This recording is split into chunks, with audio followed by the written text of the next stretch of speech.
Welcome back! J'espère que vous allez bien aujourd'hui. Aujourd'hui, je vais vous dire, c'est quelque chose de très... Pas que les autres n'étaient pas personnels, mais aujourd'hui, ok, c'est personnel dans le sens que ça a été quelque chose que j'ai cherché moi-même pendant super longtemps. C'est vraiment quelque chose que je me suis questionnée à savoir, est-ce qu'il n'y a pas plus? Y a-t-il quelque chose que j'arrive pas à voir en ce moment, ok? Donc aujourd'hui, c'est vraiment la manière dont notre corps est fait pour nous soutenir plutôt que ça soit nous qui sommes faits pour le soutenir. OK, vous savez, j'ai travaillé comme longtemps dans le domaine axé autant en biomécanique, en massothérapie, autant en psychologie, autant en coaching, autant en yoga, etc. Et même si j'ai vraiment acquis plein d'outils, plein de techniques, plein de connaissances, vous savez que je suis tombée dans une espèce de où est-ce que je devais toujours en faire plus, puis où est-ce que c'est devenu que je devais soutenir mon corps, plutôt que ce soit lui qui soit là en train de me soutenir. Et c'est vraiment ça que je veux aborder avec vous aujourd'hui parce que c'est possible. Okay? Imaginez que ce soit votre corps qui vous soutienne au travers des hauts et des bas, plutôt que ce soit vous qui ayez à le soutenir puis à le micromanage constamment. OK, c'est exactement ça qui arrive quand vous construisez en premier une relation qui est solide puis unshakable à l'intérieur de vous, qui est basée sur des processus qui vont faciliter la communication entre nos différentes dimensions, entre autres notre esprit, notre corps énergétique, etc. Et là, ici, je ne parle pas de l'idée générale de ce que ça signifie qu'une relation forte. OK? Il ne s'agit pas d'être fort d'une optique rigide. Il ne s'agit pas non plus d'avoir le contrôle. Puis il ne s'agit pas non plus d'être intelligent ou d'avoir de la facilité à rationaliser. OK? C'est vraiment pas ça que je veux dire lorsque je parle de relation forte. Il s'agit d'abord à se comprendre soi-même d'une manière qui est tellement profonde, mais avant tout multidimensionnelle. C'est ça qui va être le game changer. Et ensuite de ça, on va pouvoir venir peaufiner encore et encore et encore tout ce qu'on a découvert et qu'on a bâti dans cette relation qui est multidimensionnelle-là. Donc, je ne vous mentirai pas ici, l'intelligence à elle seule, c'est pas ça qui va vous amener loin dans ce processus-là.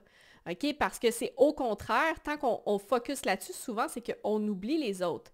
Et ça fait en sorte que souvent, ça s'en rend compte, quand on est tellement axé au niveau rationnel, ça fait en sorte que ça vient nous maintenir à la surface parce que notre focus est à une place qui fait en sorte que ça nous empêche de voir autre chose. Parce que comme j'ai dit, c'est un travail qui est multidimensionnel. Et en utilisant une seule dimension, c'est ça qui fait en sorte qu'on doit utiliser énormément d'énergie parce qu'on doit venir compenser pour les choses qu'on n'utilise pas. OK? Et c'est à ce moment-là, lorsqu'on doit venir compenser, qu'on commence à justement marcher sur le chemin de plus atteindre un objectif plutôt que le chemin du succès. Parce que la manière que vous êtes fait pour expérimenter le succès, c'est dans votre manière unique à vous de ce qui feels easy. OK? C'est facile pour vous.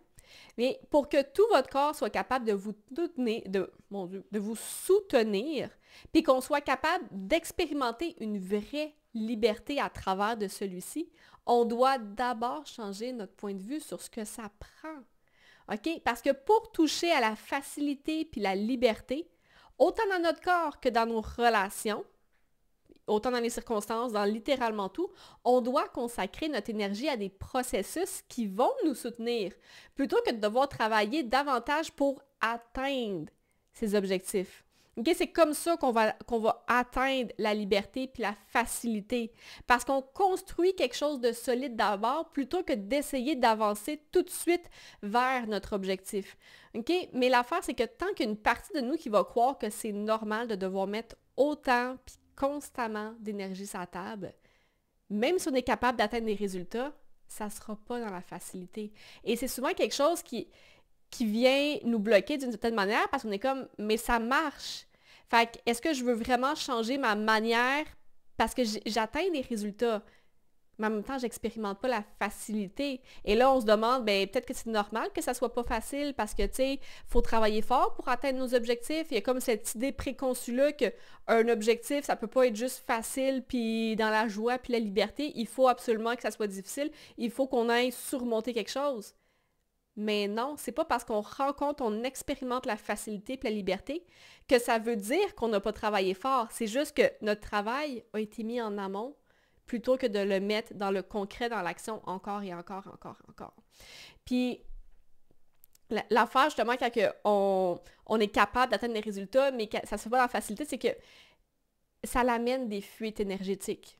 OK? Parce que notre énergie est mise sur la poursuite d'un objectif plutôt que l'expansion de notre fondation. OK? Et c'est exactement ça qui va faire toute la différence au final, parce que tout le monde, et ça c'est quelque chose, ça m'a pris du temps à comprendre, mais une fois qu'on l'a expérimenté encore et qu'on comprend l'espèce de grande vision derrière tout ça, c'est que tout le monde a exactement le bon niveau d'énergie en lui pour atteindre tous ses désirs, tout en goûtant à la légèreté et la facilité en même temps. Tout le monde a le bon niveau d'énergie, même si tu es quelqu'un qui a peut-être moins d'énergie qu'une autre personne, ça ne veut pas dire que tu dois travailler plus fort. Ça veut juste dire que ta manière de te rendre va être différente de l'autre personne. Elle va devoir être alignée avec qui tu es pour ne pas te perdre en chemin. Tout le monde a des défis qui sont différents. Je ne suis pas quelqu'un qui a de l'énergie qui est sustainable sur le long terme. Je suis quelqu'un qui a des gros pics d'énergie, mais qui va crasher aussi, et c'est très peu sustainable. Donc, j'ai dû bâtir ma fondation d'une manière qui est très durable. Vous comprenez ce que je veux dire?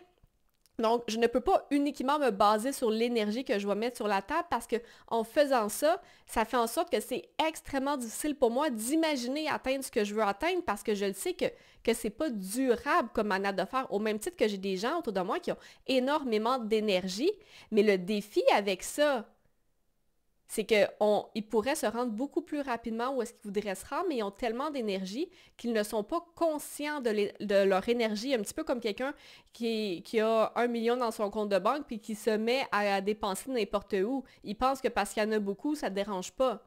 Mais non, c'est une histoire d'être conscient avant tout parce que sinon, on va se perdre de plus en plus.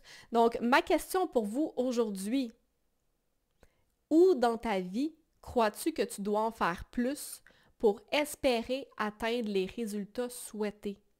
C'est la seule question que je veux vous poser aujourd'hui. Dans quelle dimension de ta vie est-ce que tu as l'impression que tu dois en faire toujours plus pour pouvoir espérer un jour atteindre tes résultats? Et c'est là qu'on va commencer.